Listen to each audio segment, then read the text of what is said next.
What's up guys, Duke here. I want to talk to you today all about runes. So let's kick it off with the in-game Runes for Beginners guide.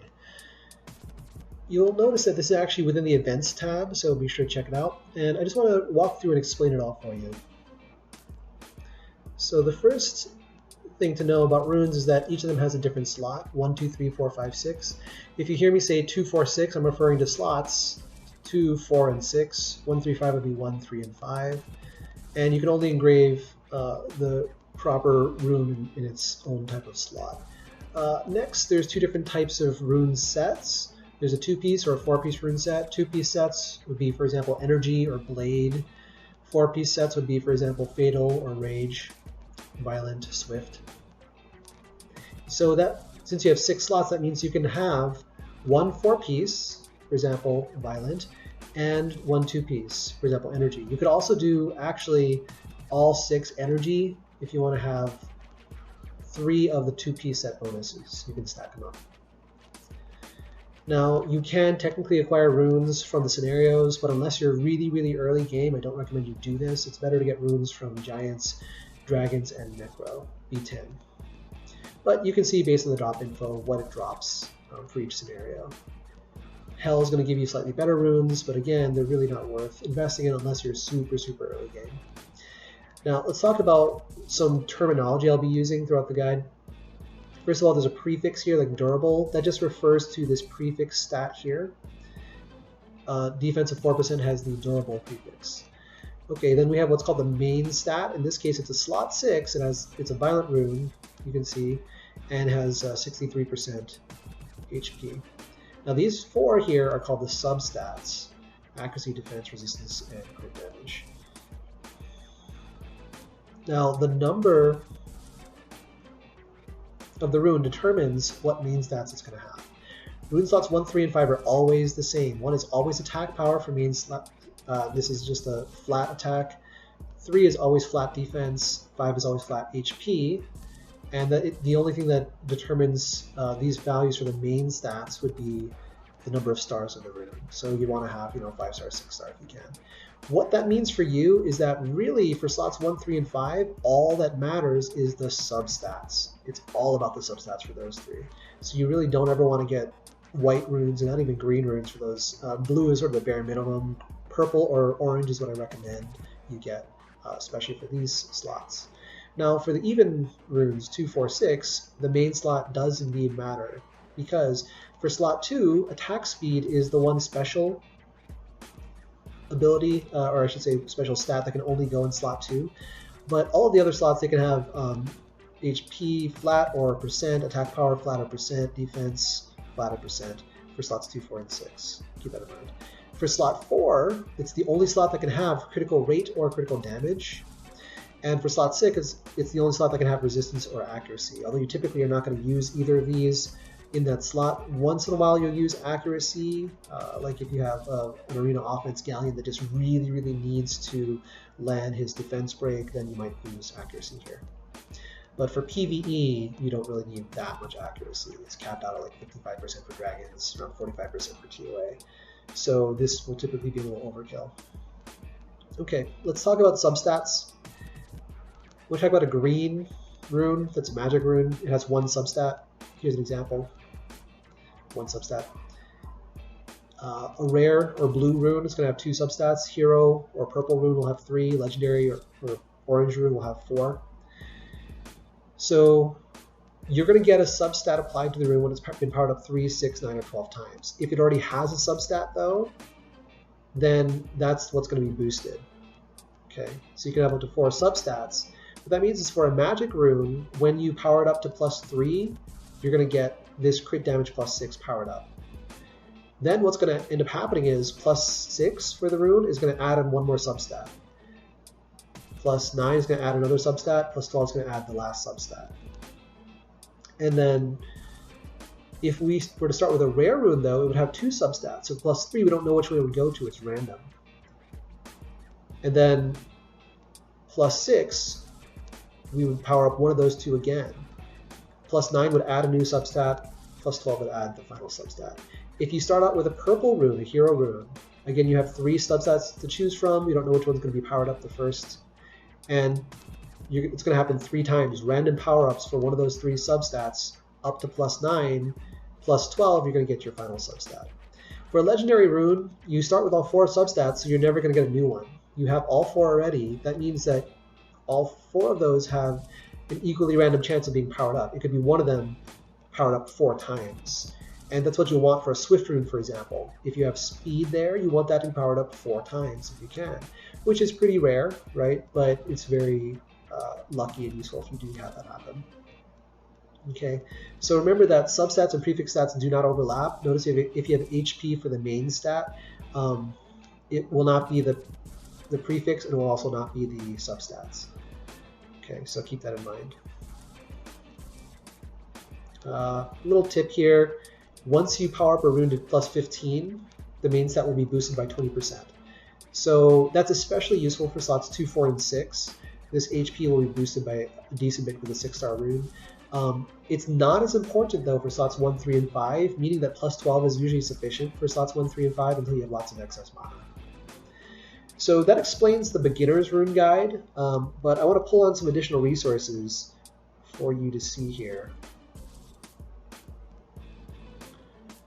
And this is all about rune power-up success rate. You'll notice that the first, from like 0 to 1, 1 to 2, it's 100% chance.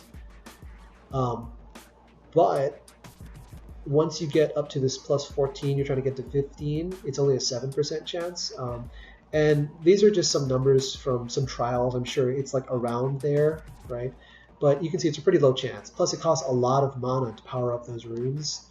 So you could waste literally millions of mana before you can get a rune to plus 15. What that means is you really should be selective about the runes that you power up to plus 15. Or even to plus 12, because you can see it starts getting a little bit sketchy once you get past this 10-11 stage. It's pretty low rate. Okay, next we have substat spawn stats, and this is again crowdsourced data from what people have reported they've gotten substats for the base rune. This is with no power-ups. You'll notice there's a really big difference between 3, for example here, crit for 4, 5, and 6. We go from 2 to 3 to 5 and then 4 to 6. And likewise here for accuracy 2, 3, 7, 4 to 8. So 6-star runes, really, they can spawn with much better substats. And that's one of the reasons why I do recommend that you really only work on 5 and 6-star runes, and end game you'd want to really go only 6-star runes, of course. Now these are the stats the substats they'll spawn with. Each time you increase a substat, this is the level of increase. So it's pretty similar to what we talked about before, like speed, for example, 2 to 4 for 4-star, 3 to 5, 4 to 6. Because of the big jump here, you can see that you start out with like double here. You start with a 2 versus a 4 for speed. It's really best to only work on 5 and 6 stars, especially 6 stars, what you want to go for. 1, 2, 3, 4-star runes are really not worth keeping or working on, only for the very, very early game, and do your best to replace those. Don't power them up that much. Now from raids, so we're talking R1 to R5, you get grindstones and enchanted gems. And really it's only worth doing R4, R5, because the grindstones and enchanted gems that you get from the lower level raids are not going to be very good. And they're very expensive to apply. And your time would really be better spent getting better runes from Giants, Dragons, and Necro, rather than trying to raid R1 through R3. R4 and R5 you can start to get some decent grindstones and enchanted gems, so they can be worth farming, especially R5. Now, the grindstones that are possible to get would be attack percent, defense percent, HP percent, speed, and then also flat attack, defense, and HP. Don't discount these 3 actually, because on a rune, you don't really want to have those flat stats for subs, but sometimes you can't avoid them. And if you can't avoid it, then you might as well power it up, right? You can only use 1 enchanted gem to convert 1 substat per rune. And so if you want to, if it has, let's say your rune has flat attack and flat defense, you convert flat defense, well, you're still stuck with a flat attack, so you might as well get a grindstone to increase that. You can use up to 4 of these, 1 per substat.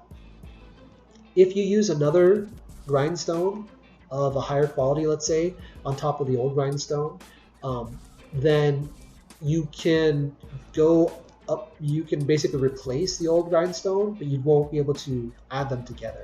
It's a replacement. So enchanted gems, what these do is they completely change the substat to another one. And again, here there's a little more variety actually. Oh, sorry. It could be attack, defense, HP, right, percent or flat, as well as speed. But you can also change to resistance, accuracy, crit rate, or crit damage. You can only convert one of the substats per rune, and once you convert it, it can be grindstone. So it's really nice to convert it to one of these percents, for example, or speed, and then you can grindstone on top of that, and you can get a pretty big stat. Like if you have no speed at all in the rune, you can enchant it and then grindstone it, and you can have like a 12 speed rune easily. Something like that, 11, 10, 11, 12 speed rune, simply by using a grindstone on top of the enchanted gem. So it can affect the stats quite a bit. I really only do recommend that you grindstone and enchant runes that are worth it. And what makes a rune worth it? Well, this is what an ideal rune would look like. Of course, it would be 6-star. Of course, it would be legendary. That means that it starts with 4 substats. It's orange. It also has that secondary stat, that prefix stat. And typically on the secondary stat, you want to have crit rate, crit damage, accuracy, or resistance. Why? Because, well, these you cannot grindstone. So you want all 4 of your substats to be able to be grindstoned. And one of the best things to grindstone, attack percent, defense percent, HP percent, and speed. So a rune that would have the most stats, the most bang for your buck, would basically be a 6-star legendary rune with crit rate or crit damage, accuracy or res. One of those on the secondary, but these 4 substats, absolutely. Attack, defense, HP, percent, and speed. So that means, though, that there's probably going to have to be some less than ideal runes. If you need crit rate, for example, you're going to need to have some crit on the substats, probably, in order to achieve whatever crit rate you're looking for. If you need a certain amount of accuracy, for example, or crit damage. So, you don't have to only use ideal runes like this, but this just kind of shows you what a goal would be like. There's some general tips I have for you. And that would be in slots 2, 4, and 6, only use percent runes. They have a much better scaling than flat stats. Speed is the only exception, of course. And with speed, you definitely only want to use 5-star or 6-star. There's a huge jump in the stats you start off with. You also only want to power up 5-star or 6-star runes to plus 12 or 15 in general. You don't want to invest all that mana into runes that are not worth it. Likewise, they should be purple or orange, so hero or legendary runes to invest that much mana to 12 or 15. If you want to go to like plus 3, plus 6, maybe even plus 9, that's okay. But if you're trying to go for that 12, 15 level, make sure it's worth it. Now, the first runes to get the plus 15 should be slots 2, 4, and 6, because that 20% increase does a lot for percent runes. Slots 1, 3, and 5 are all about the substats, so a plus 12 is typically okay there. Until you have a lot of mana to spend, and then go ahead and plus 15 to slots 1, 3, and 5 that are good as well. How do you get good runes? Farm Giants B10 until you can farm Dragons B10. Don't try to farm like Dragons B6 or something, because the runes drops just won't be worth it. So use early game runes, for example, from Giants until you can farm Dragons B10. So use Giants runes to farm Dragons. And then use Dragons runes to farm Necro. What that means is your Dragons team will initially be using Swift instead of Violent. I know endgame Bella and endgame Viramos use Violent, but you're not going to have those at early game. So use Swift instead of Violent. It's consistent, and it'll work. It's better to use a set of legendary 6-star Swift runes than white 4-star Violent runes. That's what I'm getting at here. And also, sometimes a broken set actually gives more stats than the rune set bonus itself. So, for example, Copper can do really well with Rage, or can do well with Guard runes for the defense. But I saw a Copper that could do like crazy damage, I think like 80k damage, using like 3 different sets. One of them was like, like 3 different 2 rune sets. I think one of them might have been the Guard sets, but the other ones were random, like, I don't know, Blade and Endure or something. But use whatever runes give you the best stats. It's not just about the set bonus. Sometimes the sub stats will far outweigh the set bonus. So use the better quality runes in general. Okay, let's talk about how to rune your teams early game. So If you're early game, the only thing you have access to would be Giant Speed 10. So your attacker should be Fatal Blade in general. Attack, CD attack is normal, but you can also do with crit rate or attack percent if you can't really get enough crit rate, if you can't get like 55 or 75% crit rate, which is hard to do early game. Okay, next we have healers. Typically will be Swift Energy, Speed, HP. Support, that's like buffers, cleansers, also Swift Energy, but you might throw in some accuracy for either one of those. If you end up needing it for somebody like Bella for the defense break and for C's, or for Viramos for the stuns and dots as well. So you could technically use Swift Blade for some speed-based attackers as well if you wanted to, and you could do something like speed, crit damage attack. But most attackers you can just go Fatal Blade. You're going to be using the Swift runes for your healers and support anyway, so might as well use a different set. Okay, once you get to mid-game, Dragon Speed 10, you can vary things up a little bit. Yeah, AoE attackers, sure, they can still use Fatal Blade. And you definitely want to use crit damage at this point. But for a single target attacker, Violent is the way to go. For a hybrid type bruiser, Violent Revenge is nice. Revenge is nice for bruisers because they can live long enough to actually counter, whereas some of the squishy single target attackers won't live that long to counter. For an AoE crowd control, this is like stuns, attack bar reduction, freeze. Despair Revenge is nice because on counterattack you can stun as well. Speed, HP if you want tanky. Crit damage attack if you want them to be a hybrid nuker. Or you could do accuracy as well if you really need them to have high accuracy, again, for like arena offense or something or other. Healer at this point will be Violent Focus. Most healers have some sort of useful debuff or buff strip or something, so Focus is useful. Same thing with most support, Focus is useful. Keep in mind, I put HP here though, but especially for PvE content, defense is perfectly fine as well. Alright, so late game, we're talking Necro V10. At this point, you switch your AoE attackers to Rage, because you want to balance attack and crit damage in order to get the highest damage output. And it's hard to get crit damage because you can see here you can get attack on slots 2 and 6, but you can only get crit damage on slot 4. So if you can also get crit damage from your 4-set bonus, that will increase your damage overall. And of course, you do need to have the proper amount of speed here. Okay, so I'm sorry, not speed, the proper amount of crit rate there. I lost my cursor for a second, got distracted. Single target attackers, again, Violent Blade. For Necro, you want them to be Violent Revenge. You can also go Violent Revenge for a single target attacker if you want it. But Revenge is really great for Necropolis, as well as Violent, especially for multi-hit mobs, which you should be using anyway. For a raid attacker, oftentimes people go Vampire Revenge. So somebody like Ardella, for example, or the Water Kung Fu Girl. High damage, but very squishy, so it helps if they can heal themselves for that high damage. Okay. For hybrid bruisers, the same deal. AoE CC, same as last time. But notice healers now, we switch over to Nemesis instead of Focus.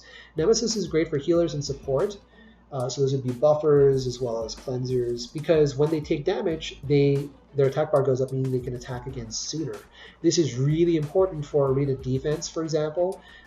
Somebody like Praha or Ariel on arena defense with Nemesis runes and who's fast enough, when hit by the first Lucian, if it doesn't kill Praha, then Praha is going to be able to AoE heal the whole team due to the Nemesis runes before the second Lucian can go, for example.